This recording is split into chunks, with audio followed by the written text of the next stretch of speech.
सरकार को उसकी जिम्मेदारी से भागने की इजाज़त नहीं दे सकते। और आज हम अडानी के हैं कौन श्रृंखला में देश में 23 प्रमुख शहरों में प्रेस वार्ता कर रहे हैं। सरकार ने श्री राहुल गांधी जी के सवालों और कांग्रेस अध्यक्ष श्री मल्लिकार्जुन खड़गे जी के भाषणों के अंशों को बेशक संसदीय कार्रवाई से हटा दिया हो, लेकिन भारत के लोग सब देख रहे हैं कि संसद में क्या हो रहा है। लोग जानना चाहते हैं कि सरकार संसदीय भाषणों का स्तर गिराने की कोशिश क्यों कर रही है और प्रधानमंत्री संसद में प्रासंगिक सवालों के जवाब क्यों नहीं दे रहे हैं। देशवासी जानना चाहते हैं कि कैसे एक संदिग्ध साख वाला समूह जिस पर टैक्स हेवन देशों से संचालित विदेशी सेल कंपनियों से संबंधों का आरोप है, भारत की संपत्ति पर एकाधिपत्य स्थापित कर रहा है और इस सब पर सरकारी एजेंसियों या तो कोई कार्रवाई नहीं हो रही या इन पर संदिग्ध गतिविधियों की ही सुगम बनाने में जुटी है।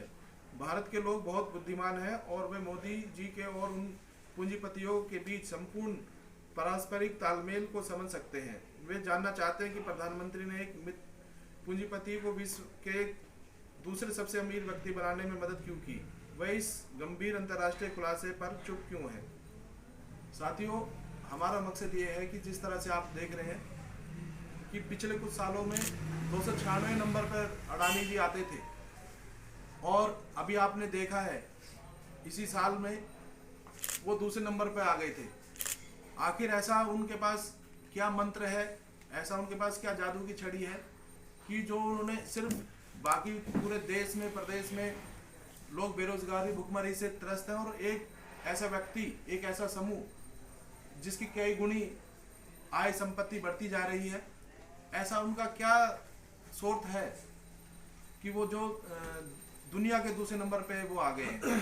इनमें ICMEI के संस्थापक डॉक्टर संदीप मारवा, डॉक्टर सर्गेई डवोलियानोव, कालेम ओग, ऑल्बर्ट इग्नतेव, दरिया स्टार सेवा, दीपक पर्वतियर मौजूद रहे। बेरोजगारी आप सभी देख रहे हैं, बेरोजगारी चरम पर है, महंगाई चरम पर है, उसके बावजूद भी अडानी ग्रुप विश्व में दूसरे नंबर पे आ गया है। इन सारे सवालों को लेके जब राहुल गांधी जी ने प्रधानमंत्री से बात करी तो प्रधानमंत्री जी ने सीधे सीधे जवाब ना देते हुए नेहरू जी पे, गांधी जी पे और इधर उधर की बातों पे घुमा के वो राहुल गांधी जी पे कटाक्ष कर रहे हैं। मुद्दा ये नहीं है कि राहुल गांधी जी पर्सनल लाइफ में कैसे हैं, नेहरू जी ने पर्सनल लाइफ में क्या किया या महात्मा गांधी जी ने पर्सनल लाइफ में क्या किया। आप प्रधानमंत्री हैं, प्रधानमंत्री के नाते आप एक गंभीर आपको एक वक्तव्य देना चाहिए, आपको बताना चाहिए देश की जनता को कि अगर कोई सवाल आपसे पूछा जा रहा है, विपक्ष के नेता आपसे पूछ रहे हैं तो आपको उसको गंभीरता से लेना चाहिए। साथियों, कहीं ना कहीं उनके मन में चोर है और उस चोर को वो कोशिश कर रहे हैं कि उजागर ना हो, लेकिन कांग्रेस पार्टी सड़क पर उतर कर, संसद में हमारे नेता लोग और हम लोग सड़क पर उतर कर जनता के सामने उनके इस जो पाखंडी जो उन्होंने जो रूप इख्तियार किया हुआ है उनको उनके चेहरे से इस नकाब को हटाया जाएगा और जल्द से जल्द पब्लिक क्योंकि खुद त्रस्त है महंगाई से, पब्लिक खुद त्रस्त है बेरोजगारी से, तो मुझे लगता है कि आने वाले 2024 में इस बार जनता, हमारे देश की जनता इनको सबक सिखाने जा रही है और निश्चित तौर पर मान के देखिए कि इस बार इनकी सरकार नहीं बनने जा रही। इस बार माननीय राहुल गांधी जी और प्रियंका गांधी जी के नेतृत्व में, माननीय खड़गे जी के नेतृत्व में कांग्रेस की सरकार बनेगी और फिर से वही अच्छे दिन, इन्होंने तो जुमलेबाजी कहे थे कि अच्छे दिन, लेकिन जो कांग्रेस के टाइम में जो वो एक प्यार भरा माहौल था देश के अंदर, वो मुझे लगता है, मैं उम्मीद करता हूँ कि वो दोबारा से लौटेगा वो कांग्रेस पार्टी के राज में। आपके कोई सवाल हो तो? ये सब लोग हम लोग प्रेस वार्ता कर रहे हैं। इसका विरोध प्रदर्शन कैसे करेंगे, मतलब सड़कों पर उतर कर करेंगे या कैसे करेंगे? सर, अभी तो देखिए हम, क्योंकि कोई भी विपक्ष अगर प्रदर्शन करता है, भाजपा है, उसको वो घुमा देते हैं, वो हिंदू मुस्लिम पे ले आते हैं, या वो ये कह देते हैं कि भाई कांग्रेस पार्टी के पास तो कुछ मुद्दे रहे नहीं है, वो सिर्फ इस कांग्रेस भाजपा के नेताओं को या मोदी सरकार को घेरना चाह रही है। जबकि सच्चाई ये है कि आज तक कांग्रेस पार्टी ने बेमुद्दे की कोई बात नहीं करी है और दुर्भाग्य की बात यह है कि इन्होंने कभी मुद्दे की बात नहीं करी है। भाजपा सरकार ने कभी भी मुद्दे की बात नहीं करी है, ना कभी ये आप बता दीजिए कितने इन्होंने बेरोजगारी पे इन्होंने भाषण दिया हो, या गरीब, ये जो महंगाई इतनी बढ़ रही है, इन पर कभी इन्होंने भाषण दिया हो कि हम किस तरह से इसको कम करेंगे?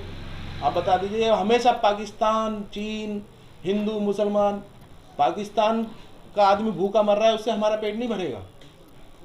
चीन क्या कर रहा है, उससे हमारा पेट नहीं भरेगा। हमारा पेट भरेगा हम लोग क्या कर रहे हैं, हमारी सरकार हमारी जनता के लिए क्या कर रही है, हम उन सब चीज़ों को जानना चाहते हैं।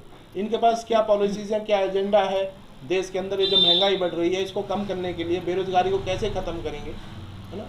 तो 2024 में क्या कांग्रेस पार्टी के ऐसे मुद्दे हैं जो उसको लेकर जो है 2024 में जो है चुनाव लड़ेगी कांग्रेस पार्टी?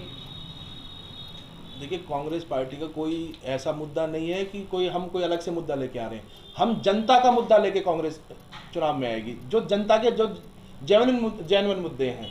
देखिए, सबसे बड़ी बात तो मैं जिन चीज़ों पे हम प्रेस कॉन्फ्रेंस कर रहे हैं, महंगाई, बेरोजगारी, और वो एक दो गिने चुने इनके पूंजीपति जो इनके मित्र हैं, उनके पास ही पूरा सत्ता का केंद्र या प्रदेश देश का जो आर्थिक कंट्रोल है वो ये देना चाह रहे हैं। हम उसके विरोध में हम जनता के बीच जा रहे हैं, और जनता से हम उम्मीद करते हैं कि जनता इन सब चीज़ समझेगी। आप जनता के बीच जाके उन्हें जागरूक करने के बिल्कुल, निश्चित रूप से। क्षेत्रीय स्तर से आप लोग इस पे काम कर रहे हैं, मतलब कांग्रेस पार्टी हमारे क्षेत्रीय स्तर पे जो आपके लोकल, जैसे अभी हम लोगों ने देखा था कि भारत जोड़ो यात्रा हुई थी, ठीक, उसमें विपक्ष काफ़ी डरा सहमा हुआ हमें नजर आया। तो मैं चाहते हैं कि जो लोकल क्षेत्रीय पार्टी हैं जो हमारे कांग्रेस पार्टी की, वो क्या काम कर रही है हमारे क्षेत्र, उसमें क्या दिखाना है वो शो कर रही है? देखिए, आपको पता होगा, माननीय राहुल गांधी जी ने और कांग्रेस पार्टी ने, मल्लिकार्जुन खड़गे साहब ने, हमारे राष्ट्रीय अध्यक्ष जी ने पूरे विपक्ष को न्योता दिया था कि आप इस भारत जोड़ो यात्रा में जुड़िए। इसका नाम था भारत जोड़ो यात्रा, ना कि कोई वर्ग को जोड़ो या किसी पार्टी एक विशेष को जोड़ो या किसी एक, उसके लिए नहीं था।